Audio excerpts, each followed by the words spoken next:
Hello बच्चों, कैसे हो आप लोग। उम्मीद करता हूं सब लोग बहुत बढ़िया रहोगे। दोस्तों बहुत बहुत स्वागत है आप लोग का इस वीडियो में। आज हम इस वीडियो में बेटा डिस्कस कर रहे होंगे कि कैसे हमारे जो सीए इंटरमीडिएट और सीए फाइनल के स्टूडेंट्स हैं वो रैंक लेकर आते हैं। सर रैंक होल्डर्स कौन सी चक्की का आटा खाते हैं कि उनकी रैंक आ जाती है। हम इसके ऊपर तो डिस्कशन नहीं कर सकते क्योंकि वो तो एक अलग ही पॉइंट हो जाएगा, लेकिन सर वो अपनी प्रिपरेशन कैसे करते हैं, उनका क्या तरीका होता है, कैसे वो एग्जाम्स को अप्रोच करते हैं, हम उन बातों को डिस्कस कर रहे होंगे।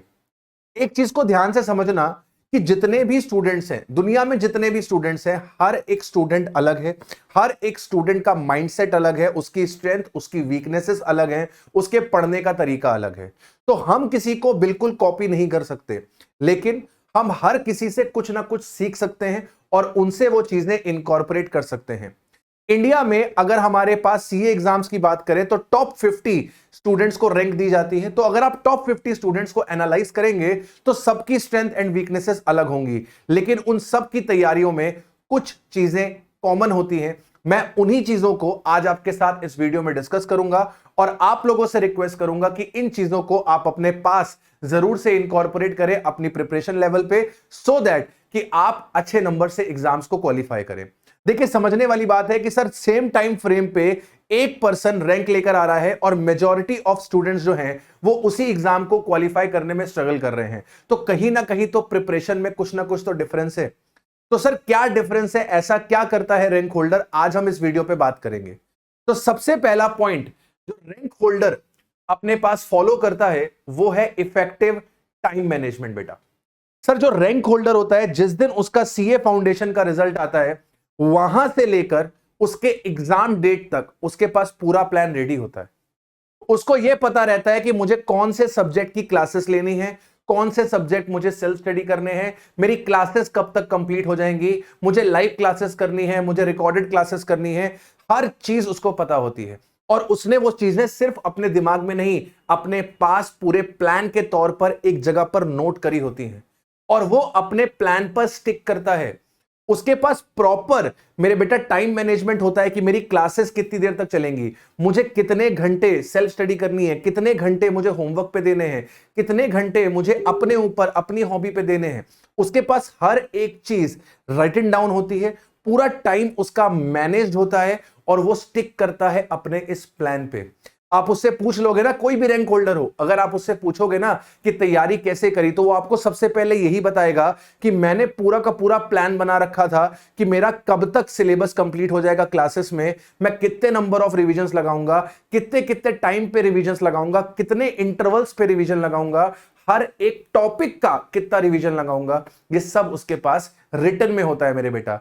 तो टाइम मैनेज करना इज वेरी इंपॉर्टेंट। आप अगर टाइम मैनेज नहीं कर सकते हो तो सर हमेशा आपके पास टाइम की शॉर्टेज ही होगी, आपके पास कभी भी सफिशिएंट टाइम नहीं होगा। लेकिन अगर आप टाइम मैनेज कर लेते हो तो आप 24 घंटे के अंदर बहुत बढ़िया आउटपुट निकाल सकते हो। अगला पॉइंट जो रैंक होल्डर्स फॉलो करते हैं वो है थॉरो अंडरस्टैंडिंग ऑफ कॉन्सेप्ट्स। ऐसे ही रैंक नहीं आती मेरे भाई। सीए जैसे एग्जाम में, जो कि one of the toughest exam है इंडिया में, इसमें आप केवल क्वेश्चंस लगाकर, फॉर्मूलाज लर्न करके, लॉ के प्रोविजंस याद करके एग्जाम को क्वालिफाई नहीं कर सकते। फाउंडेशन लेवल तक हो जाएगा काम, लेकिन इंटर लेवल और फाइनल लेवल ऐसे नहीं निकलेगा। आपको कॉन्सेप्ट्स की अंडरस्टैंडिंग करनी होगी।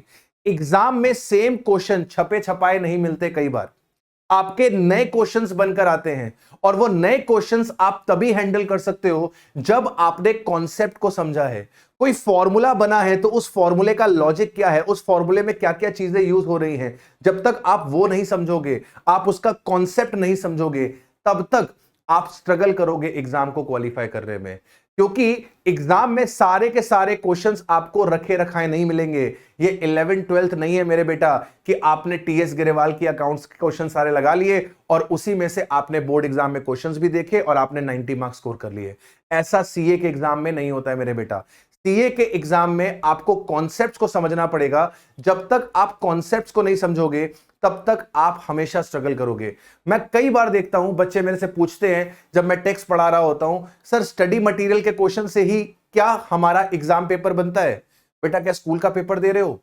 कि बैक क्वेश्चन कर लोगे किताब के और वही क्वेश्चन तुम्हारे एग्जाम में भी आ जाएंगे, नहीं। वो बैक क्वेश्चंस आपकी प्रैक्टिस के लिए हैं, आपने जो प्रोविजन पढ़ा उस प्रोविजन की एप्लीकेशन को समझने के लिए हैं। लेकिन अगर आप ये एक्सपेक्ट करते हो कि वही क्वेश्चन एग्जाम में आ जाएंगे तो आप बहुत बड़ी गलती कर रहे हो। आपको कॉन्सेप्ट समझने हैं, इंस्टीट्यूट का जो स्टडी मटेरियल है उसको अच्छे से पढ़ना है, उसको समझना है, उसकी एक एक एग्जांपल को आपको गो थ्रू करना है, तब जाकर आपकी कॉन्सेप्ट बिल्डिंग होगी। और जो रैंक लेकर आते हैं वो स्टडी मटेरियल को भगवान मानते हैं और वो स्टडी मटेरियल की एक एक लाइन, एक एक एग्जांपल रीड करके जाते हैं। और अगर आप चाहते हो कि आप भी एग्जाम एक बार में क्वालिफाई करो, आपके पेरेंट्स को भी प्राउड फील हो आप पे, तो बेटा आपको भी मेहनत तो करनी पड़ेगी।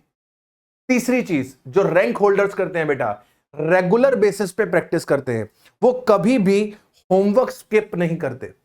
क्लासेस करने का फायदा तभी होगा जब आप होमवर्क करोगे। आपके टीचर ने आपको होमवर्क दिया है, आपको वो होमवर्क करना है, आपको प्रैक्टिस करनी है। तो जो आपका रैंक होल्डर होता है वो रेगुलर बेसिस पे प्रैक्टिस करता है, वो होमवर्क्स के लिए अपने पास टाइम निकाल के चलता है, उनको जरूर से लगाता है।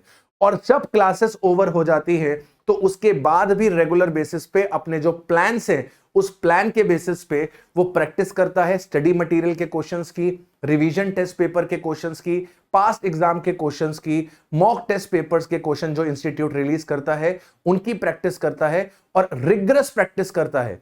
तभी तो भैया रैंक आती है।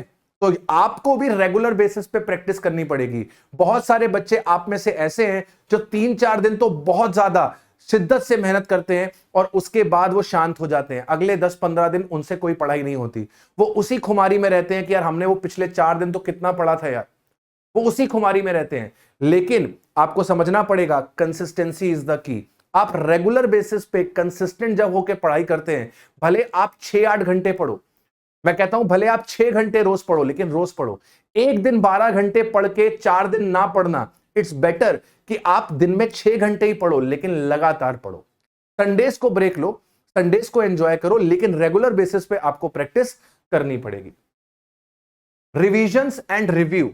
सर हमारे जो रैंक होल्डर्स होते हैं वो लास्ट मंथ जो होता है ना एग्जाम से पहले वाला, जैसे अगर आपके नवंबर में एग्जाम है तो वो अक्टूबर में बहुत सारे मॉक टेस्ट देते हैं बेटा, बहुत सारे मॉक टेस्ट देते हैं। मॉक टेस्ट देने से क्या होता है, उनको अपनी परफॉर्मेंस का रिव्यू मिलता है कि वो कैसा कर रहे हैं, वो कितना स्कोर कर पा रहे हैं, 3 घंटे के एग्जाम में कहां पर उनको स्ट्रगल फेस हो रहा है, कौन से टॉपिक पे उनको दिक्कत आ रही है। ये सारी चीजें जब आप मॉक टेस्ट पेपर दोगे तब आपको मिलेंगी। तो अपनी परफॉर्मेंस को रिव्यू करना भी बहुत जरूरी है। ऐसा नहीं कि सिर्फ किताबें पढ़ ली तो काम चल गया, नहीं, you have to give the multiple mock test papers. जब तक आप मॉक टेस्ट नहीं दोगे, मल्टीपल मॉक टेस्ट, मैं कहूंगा कम से कम आपको एक सब्जेक्ट के 3-3 मॉक तो लगाने ही चाहिए, ये मिनिमम है। मिनिमम आपको 3-3 मॉक तो लगाने चाहिए। मॉक के अंदर आपका फुल सिलेबस मॉक की मैं बात कर रहा हूं, तो आपको कम से कम हर एक सब्जेक्ट के 3 फुल सिलेबस मॉक टेस्ट देने ही देने हैं। इससे आपको पता लगेगा कि आपकी प्रिपरेशन कहां पर है। एंड प्रेफरेबली ये आपको एग्जाम से जो 1 महीना पहले होता है उस दौरान पे आपको करना है। And the last but not the least, self believe. Self believe होना बहुत जरूरी है। जब तक आप खुद पे विश्वास नहीं करेंगे तब तक काम नहीं बनेगा। सीए एग्जाम में आपका मेंटली स्ट्रांग होना बहुत जरूरी है। अगर आप मेंटली स्ट्रांग नहीं है मेरे बेटा, तो सीए जैसा एग्जाम निकालने में आपके पसीने छूट जाएंगे, आप दम तोड़ दोगे, आप हार मान जाओगे। सीए वही बनेगा जो मेंटली स्ट्रांग होगा, जिसको खुद पे विश्वास होगा कि हां मैं कर सकता हूं, वो ही आपका सीए एग्जाम क्वालिफाई करेगा। रैंक होल्डर्स जो होते हैं उनको खुद पे विश्वास होता है, उन्हें भी नहीं पता होता उनकी रैंक आएगी, लेकिन उनको अपने अंदर इतना कॉन्फिडेंस होता है कि हां हमने अच्छे से प्रिपरेशन करी है, हम एग्जाम अच्छे से अपीयर कर पाएंगे। तो self believe is the must, self confidence is the must, positive रहना इज द मस्ट। तो आई होप इस वीडियो से आप कुछ ना कुछ जरूर लेकर जा रहे होंगे। कमेंट बॉक्स पे कमेंट करके बताइएगा कि आप लोग क्या इस की पॉइंट्स को अपने प्रिपरेशन में इन्वॉल्व करेंगे कि नहीं करेंगे। डू कमेंट में कि आप इसे फॉलो करेंगे कि नहीं करेंगे। मैं हर एक बंदे का कमेंट रीड करूंगा और उसको हार्ट भी दूंगा। और अगर आपको कुछ पूछना भी है अगर प्रिपरेशन को लेकर, तो आप कमेंट बॉक्स पे जरूर से पूछिएगा, मैं उसका भी रिप्लाई जरूर से करूंगा। मिलते हैं आपसे ऐसी ही किसी नेक्स्ट वीडियो में। टिल देन अपना ख्याल रखिए। By two everyone.